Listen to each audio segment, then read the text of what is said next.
You can think of existential philosophy as a historical tradition with roots in the 19th century with people such as Søren Kierkegaard and Friedrich Nietzsche.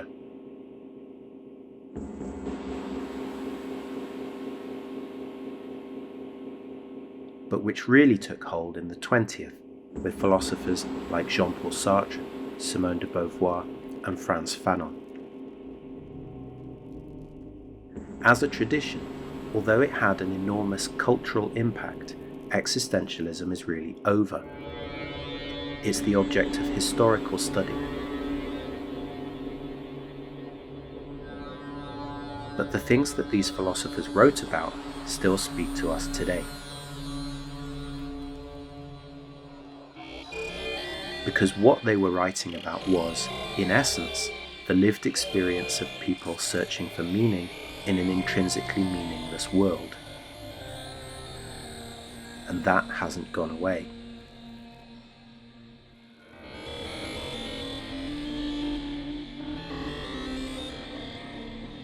The story that existentialist philosophy tells is like a classic three-part drama. First is Eden. We feel at home in the world, comforted by a story of how we fit in.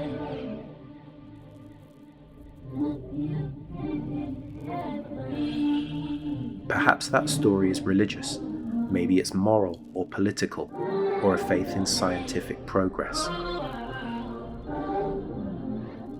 But it's just a story.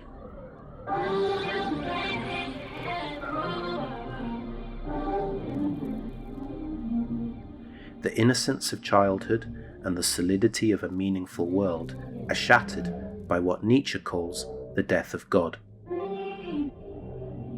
This could be the loss of religion, but really means the loss of faith more generally, of whatever sort.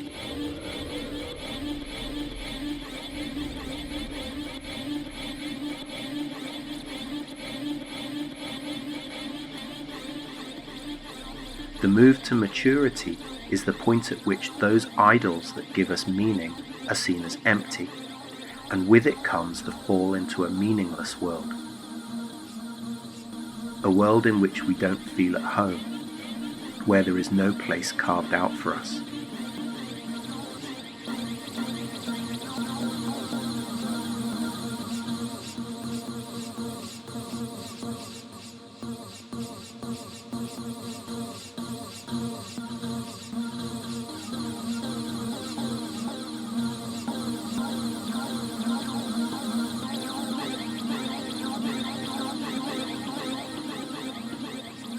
And if you feel as though your life is pointless, that can lead to anxiety, alienation, and despair.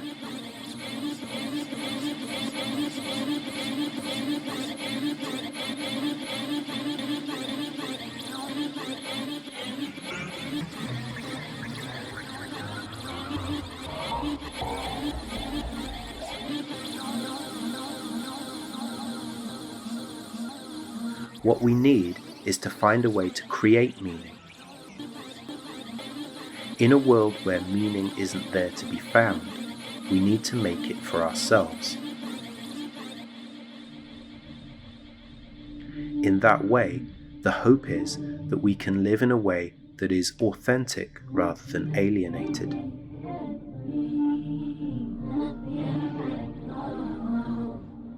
To give our own lives meaning, to commit ourselves to something, that is the third act of the drama. From Eden, through the fall, to redemption.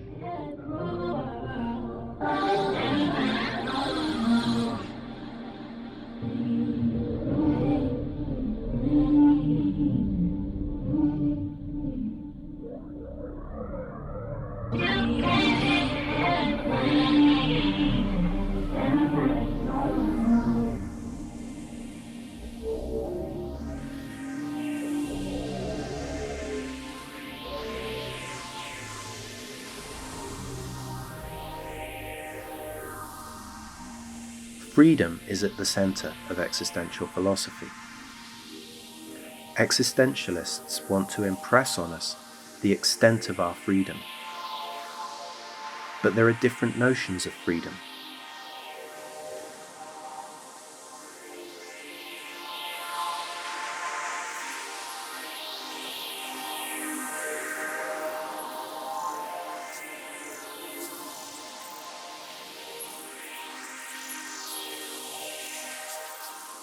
In a practical sense, some are obviously less free than others. That's to say, some people are less free to get what they want.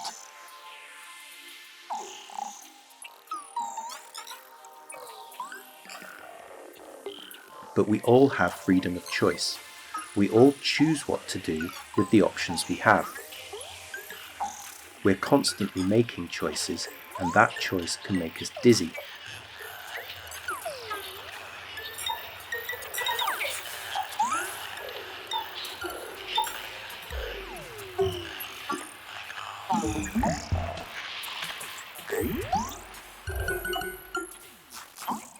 A lot of existential philosophy is about the ways in which people try to evade their freedom and thereby their responsibility.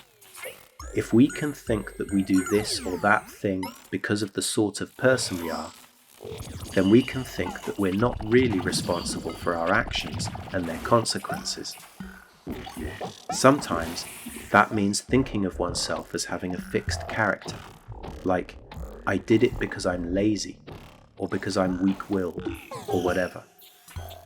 Sometimes it means thinking of oneself as being constrained by one's social role, like, I had to do it because it's my job, or because I'm a father, or whatever. And sometimes it means thinking of oneself as of a certain category, like, I act this way because I'm a woman, or I act this way because I'm of this or that race. But all of these are just comforting lies we tell ourselves. These things don't constrain our choices. They might constrain the options we have.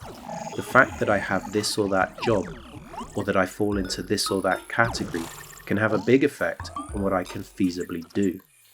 But given those options, nothing forces me to choose one way or another. To think otherwise is bad faith.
You might say, okay, nothing forces me to choose one thing over another.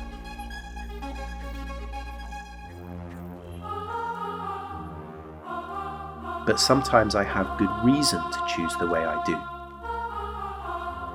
Some things, some choices, are just better than others.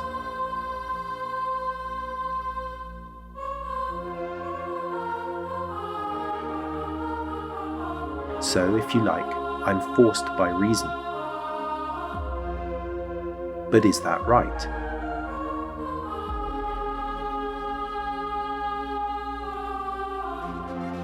I definitely act for reasons.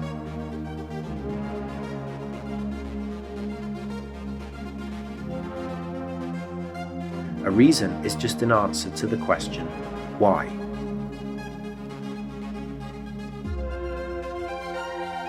Why did I go to the shop?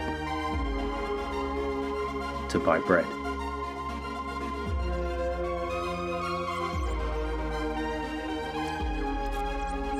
Why did I buy bread? To eat. Why did I want to eat? Because otherwise I'll starve. Why do you want to live? To live.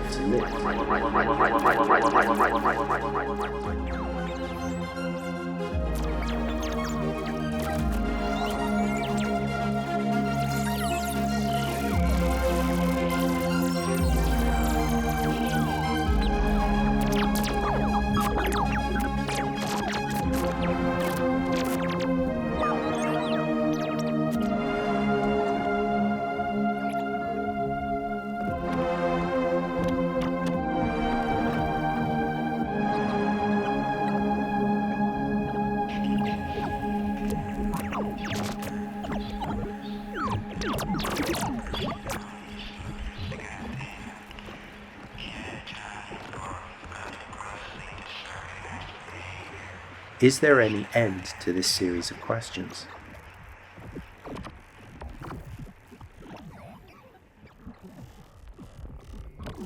Are there some things that are just self-evidently and objectively good and reason-giving?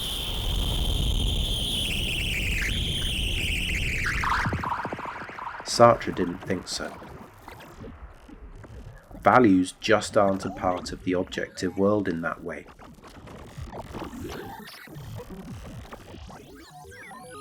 But if that's right, where do my reasons come from? If they're not out there in the world to be discovered, then they must presumably come from me.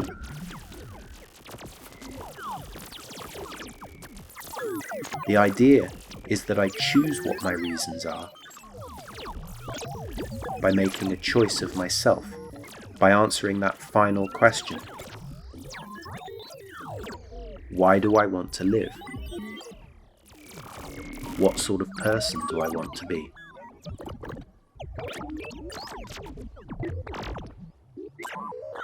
And here's the key thought. That choice, that fundamental decision about what sort of person I want to be, since it's the source of all my reasons, can't itself be based on reasons. That choice, as the existentialists will sometimes put it, is absurd.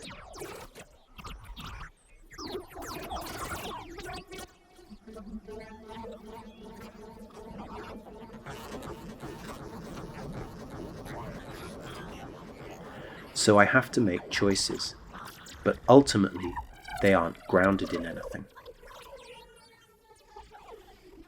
Can that be right? It's a difficult idea to accept.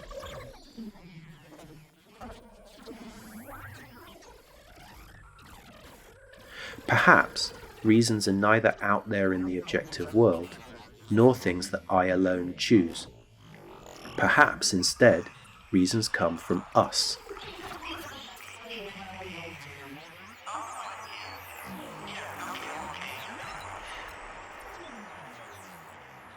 Maybe what ultimately grounds my choices is not what I choose, but what we do. Perhaps, that is, reasons are provided by society.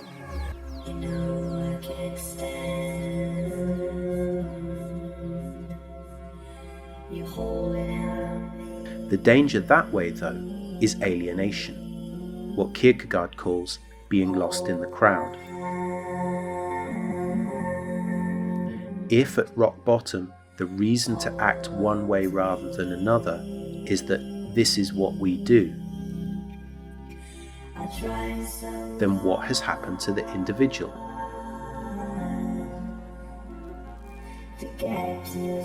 Aren't I now just acting out a role determined by others? Not specific others, certainly, but them, people in general.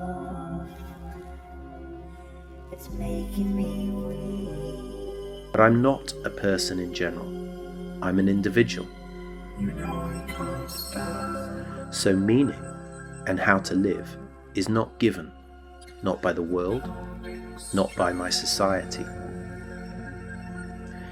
If I'm to be autonomous, I must find something that I can commit myself to and just choose. Clear-eyed about the fact that I do this for no reason at all.